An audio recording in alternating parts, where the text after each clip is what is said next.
लोकसभा चुनाव से पहले राहुल गांधी यात्रा लेकर निकले हैं, लेकिन राहुल गांधी कांग्रेस को फायदा पहुंचाने की जगह नुकसान पहुंचाने वाला काम कर रहे हैं। राहुल गांधी को समझ ही नहीं आ रहा है कि देश की भावना क्या है। ऐसे में वो जो कर रहे हैं वो काफी हैरान करने वाला है। राहुल गांधी की यात्रा से जो खबर आई है उससे कांग्रेस को फायदा कम और नुकसान ज्यादा हो सकता है। राहुल की यात्रा से जो वीडियो सामने आया है वो चौंकाने वाला है। कांग्रेस के नेता राहुल को जननायक कहते हैं, लेकिन एक जननायक को ये नहीं पता है कि जनता से कैसे जुड़ना है।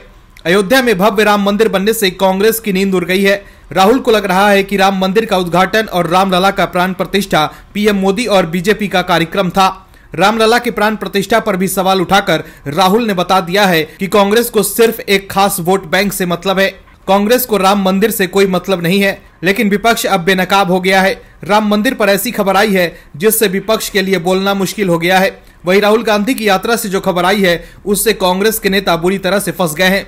राहुल गांधी के खिलाफ असम पुलिस ने एफआईआर दर्ज की है। वहीं दूसरी तरफ इंडी गठबंधन टूटने के कगार पर है। टीएमसी चीफ और पश्चिम बंगाल की मुख्यमंत्री ममता बनर्जी ने कांग्रेस और दूसरे विपक्षी दलों को झटका देते हुए साफ कर दिया है कि उनकी पार्टी बंगाल में अकेले चुनाव लड़ेगी। इसके अलावा भी इस खबर में बताएंगे आपको कि कैसे विपक्ष को लगा है बड़ा झटका और कैसे राहुल की वजह से कांग्रेस की बढ़ गई है मुसीबत। तो बने रहिए वीडियो में अंत तक और देखिए हमारी ये खास रिपोर्ट। दोस्तों, राम के लिए कहा जाता है कि राम विवाद नहीं बल्कि समाधान है, लेकिन देश के भीतर कुछ ऐसे लोग भी हैं जो राम के नाम पर शुरू से ही विवाद करते नजर आए हैं। वो भी खास तौर पर ये लेफ्ट वाले और वामपंथी लोग कर रहे हैं जो घड़ी घड़ी हर मुद्दे पर विवाद करते नजर आते हैं। राम इस देश में जीवन जीने का तरीका है, लेकिन उनका दिल तो बस एक अल्पसंख्यक समाज के लिए धड़कता है। वह अपने धर्म का प्रचार प्रसार करे, जोर शोर से स्पीकर बजा कर करे तो उनका ये संवैधानिक हक है, लेकिन देश का सनातन समाज अपने धर्म के प्रचार प्रसार में कुछ करे तो संविधान के खिलाफ। ये कैसा इन प्रोपेगेंडा करने वालों का दोहरा चरित्र है। ऐसे ही भारत के खिलाफ बोलने वालों का चरित्र बाहर निकल कर आया है। राम मंदिर प्राण प्रतिष्ठा कार्यक्रम के दौरान और आयोजन के बाद भी भारत में रहकर भारत का ही खाते हैं और भारत के खिलाफ ही बोलते हैं।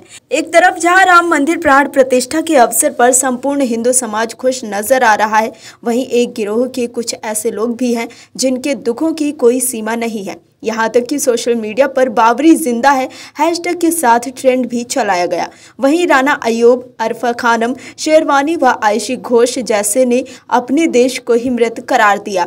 इस गिरोह को 500 वर्षों के संघर्ष के बाद बने राम मंदिर से बड़ा ही दुख है। चंदा जमा करके खा जाने का आरोप जिन पर लग चुका है। खुद को पत्रकार बताने वाली राणा अय्यूब ने भी अपना दर्द बयां किया। राणा अय्यूब अक्सर विदेशी चैनलों पर बैठकर भारत विरोधी बातें करती रहती हैं। राणा अय्यूब ने ट्विटर पर लिखा कि ये दिन न सिर्फ सत्ताधारियों के क्रूर बहुसंख्यकवाद को प्रदर्शित करता है, बल्कि उनकी चुप्पी पर भी सवाल खड़े करेगा जो कभी सांप्रदायिकता के खिलाफ लड़ते थे। राणा अय्यूब खुद इस्लामी कट्टरपंथी एजेंडे को आगे बढ़ाने के लिए जानी जाती हैं। इसी तरह द वायर जैसे प्रोपेगेंडा पोर्टल के लिए काम करने वाली अरफा खानम शेरवानी ने भी सोशल मीडिया पर आकर प्रलाप किया। अरफा खानम शेरवानी ने लिखा, 1992 में हुए सांप्रदायिक दंगों की एक पीड़ित के रूप में मेरे आसपास जो भी हो रहा है वो सब काफ़ी परेशान करने वाला, अशांत कर देने वाला और हतोत्साहित करने वाला है। मेरी पीढ़ी को श्राप मिला है कि उन्होंने 6 दिसंबर 1992 और 22 जनवरी 2024 को अपने जीवन काल में देखा। इसी तरह वामपंथी नेता आयशी घोष भी राम मंदिर प्राण प्रतिष्ठा के खिलाफ लिखती नजर आई। आयशी घोष ने अपने ट्विटर पर लिखा कि 22 जनवरी 2024 एक धर्मनिरपेक्ष राष्ट्र का पतन, इसे याद रखा जाएगा। एक अन्य ट्वीट में उन्होंने अयोध्या पहुंचे सेलिब्रिटीज पर तंज कसते हुए लिखा कि ये ऋण विहीन लोग पैसे के लिए कुछ भी कर सकते हैं, उनके एजेंडे में फिट हो तो चाट भी सकते हैं। इसके राम के प्रति श्रद्धा से कोई लेना देना नहीं है। आयशी घोष जेएनयू में हिंसा के लिए भी जानी जाती हैं। तो देखा आपने कैसे भव्य राम मंदिर के उद्घाटन से ये लोग तिल मिला गए हैं। भव्य राम मंदिर के उद्घाटन और रामलला के प्राण प्रतिष्ठा से देश में खुशी की लहर है। लोग अपने प्रभु श्री राम को भव्य मंदिर में देखकर खुश हैं, लेकिन शायद कांग्रेस को राम मंदिर और लोगों की खुशी से कोई मतलब नहीं है। राहुल गांधी भारत जोड़ो न्याय यात्रा को लेकर निकले हुए हैं। जगह जगह जाकर वो कांग्रेस की राजनीतिक जमीन को मजबूत करने में लगे हैं, लेकिन कांग्रेस की जमीन मजबूत करने से ज्यादा वो कांग्रेस का नुकसान कर रहे हैं। चुनावों के समय मंदिर घूमने वाले राहुल गांधी ने राम मंदिर पर एक पोस्ट भी नहीं लिखा सोशल मीडिया पर। 500 साल बाद रामलला अपने महल में आए हैं, लेकिन राहुल गांधी ने राम मंदिर को लेकर देशवासियों को कोई शुभकामनाएं भी नहीं दी हैं। न ही राहुल गांधी ने रामलला के स्वागत में कुछ कहा है, लेकिन प्राण प्रतिष्ठा पर एक ऐसा बयान दे दिया है जिससे कांग्रेस की मुश्किलें बढ़ सकती हैं। राहुल जो चुनावों के समय जनेऊधारी हिंदू बन जाते हैं, उनके दल और उनकी माताजी ने राम मंदिर प्राण प्रतिष्ठा कार्यक्रम में ना जाकर राम की प्रतिष्ठा को तो ठेस पहुंचा ही दिया था, और अब राहुल गांधी ने प्रभु श्री राम को लेकर ऐसा बयान दे दिया जो कहीं ना कहीं प्रभु श्री राम के अस्तित्व को ही चुनौती देता दिख रहा है। राम मंदिर को लेकर जहां देश में खुशी का माहौल है, तो वहीं राहुल गांधी ने कहा कि देश में कोई राम लहर नहीं है। राहुल ने कहा कि मैं पहले कह चुका हूं कि ये बीजेपी का राजनीतिक कार्यक्रम था। राहुल गांधी ने कहा कि अयोध्या में सोमवार को जो हुआ वो एक राजनीतिक कार्यक्रम था जिसमें प्रधानमंत्री नरेंद्र मोदी ने शो किया। दोस्तों, राहुल गांधी का ये बयान कांग्रेस के लिए फायदेमंद कम और नुकसान देने वाला ज्यादा ही साबित होगा, क्योंकि राहुल गांधी और उनका दल पहले भी ऐसे बयान दे चुका है कि वह कहीं ना कहीं प्रभु श्री राम के अस्तित्व को चुनौती देता है। जब देश की जनता राम मंदिर के लिए संघर्ष कर रही थी, तब कांग्रेस राम को काल्पनिक बताने में लगी हुई थी। कांग्रेस ने कई बड़े बड़े वकील खड़े कर दिए कि राम का मंदिर कभी बन ना पाए, लेकिन ईमानदारी से लगे कारसेवकों और बीजेपी के नेताओं को उनकी मेहनत का फल 500 वर्षों बाद मिला ही, और भव्य दिव्य राम मंदिर उसी जगह पर बनकर तैयार हुआ जहां रामलला प्रकट हुए थे। जो लोग पूछते थे कि मंदिर कब बनाओगे, उनको देश की सनातन शक्ति ने मिलकर जवाब दे दिया कि मंदिर तो वहीं बना है। सनातन के लोगों ने इस बात को भी साबित कर दिया कि जिस सनातन में सर्वधर्म समभाव की भावना है, वो अपने धर्म की रक्षा करना भी बखूबी जानते हैं।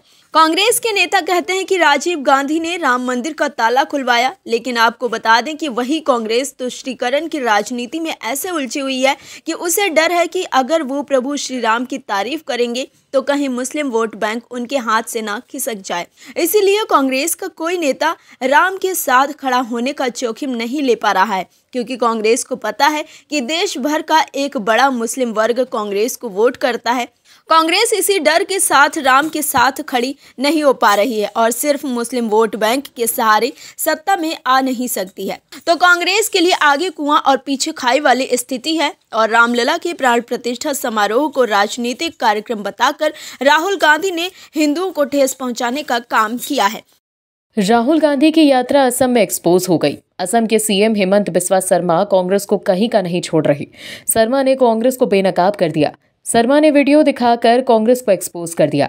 दरअसल राहुल गांधी भारत जोड़ो न्याय यात्रा निकाल रहे हैं, लेकिन जिस तरह से भारत जोड़ो न्याय यात्रा में उपद्रव हो रहा है, तो राहुल गांधी के लिए ये एक सुझाव है कि हमारा उन्हें अपनी लिंचिंग यात्रा का नाम बदलकर उपद्रव फैलाओ यात्रा कर देना चाहिए। जो राहुल गांधी कहते थे कि हम भारत के कानून का सम्मान करते हैं, लेकिन कांग्रेस के उपद्रवी कार्यकर्ता गुवाहाटी के चौखट पर खड़े होकर खूब उत्पात मचा रहे हैं। राहुल गांधी और कांग्रेस की इस यात्रा को लोगों का समर्थन तो मिल नहीं पा रहा है, तो मीडिया में शायद बने रहने के लिए कांग्रेस के नेता अपनी सरजी की यात्रा के दौरान खूब उत्पात मचा रहे हैं। लेकिन इस बार कांग्रेस के नेता बुरे फंस गए, क्योंकि सीएम शर्मा को वो वीडियो मिल गया जिसमें कांग्रेस के नेता कांड करते दिखाई देते हैं। दरअसल राहुल गांधी की यात्रा के दौरान कांग्रेस के नेताओं और कार्यकर्ताओं ने गुवाहाटी को हाईजैक करने की कोशिश की, लेकिन असम पुलिस ने लाठीचार्ज कर कांग्रेस के उग्र कार्यकर्ताओं को खदेड़ दिया और कांग्रेस की यात्रा के दौरान बवाल मच गया। कांग्रेस के कार्यकर्ताओं को गुवाहाटी शहर में घुसने से रोका गया तो वो हंगामा करने लगे और बैरिकेडिंग तोड़ने की कोशिश की। इसके बाद पुलिस ने लाठीचार्ज किया, जिसमें कांग्रेस के कई नेता घायल हो गए। बिना अनुमति एंट्री की कोशिश करने और अव्यवस्था पैदा करने को लेकर राहुल गांधी समेत कई लोगों पर केस भी दर्ज हुआ। इसे लेकर सीएम हेमंत बिस्वा शर्मा ने डीजीपी से बात की और उन्हें केस फाइल करने का आदेश दिया। राहुल गांधी के खिलाफ भीड़ भड़काने के मामले में असम में एफआईआर दर्ज होगी। सीएम शर्मा ने खुद इस संबंध में असम के डीजीपी को निर्देश दिया है। उन्होंने कांग्रेस की न्याय यात्रा में शामिल कांग्रेस समर्थकों को उग्र होता देखने के बाद यह निर्देश दिया। वहीं सीएम हेमंत बिस्वा शर्मा ने श्रीनिवास बीवी द्वारा साझा वीडियो को अपनी टाइमलाइन पर शेयर किया। इस वीडियो में दिखाई पड़ रहा है कि कांग्रेसी समर्थकों ने पुलिस द्वारा लगाई बैरिकेडिंग को तोड़ा है। उन बैरिकेड्स को पुलिसकर्मियों पर पलटा और तेज तेज राहुल गांधी जिंदाबाद के नारे लगाए। इस वीडियो को देखने के बाद सीएम हेमंत बिस्वा शर्मा ने अपने ट्वीट में लिखा कि ये असमिया संस्कृति का हिस्सा नहीं है, हम एक शांतिपूर्ण राज्य हैं, ऐसी नक्सली रणनीति हमारी संस्कृति से पूरी तरह अलग है। मैंने असम पुलिस के डीजीपी को भीड़ को उकसाने के लिए कांग्रेस नेता राहुल गांधी के खिलाफ मामला दर्ज करने और अपने हैंडल पर पोस्ट किए गए फुटेज को सबूत के रूप में उपयोग करने का निर्देश दिया है। राहुल गांधी के अनियंत्रित व्यवहार और सहमत दिशा निर्देशों के उल्लंघन के परिणाम स्वरूप अब गुवाहाटी में बड़े पैमाने पर ट्रैफिक जैम हो गया है। वहीं कांग्रेस के कार्यकर्ताओं और नेताओं द्वारा गुवाहाटी में बैरिकेड तोड़ने के बाद राहुल गांधी ने अपने समर्थकों की वाहवाही की थी।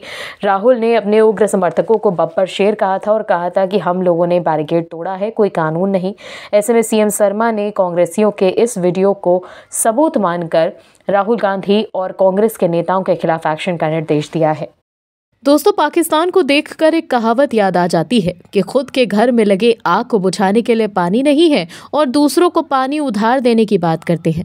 500 सालों के इंतजार के बाद रामलला टेंट से मंदिर में विराजमान हो गए हैं। पूरा देश राममय है।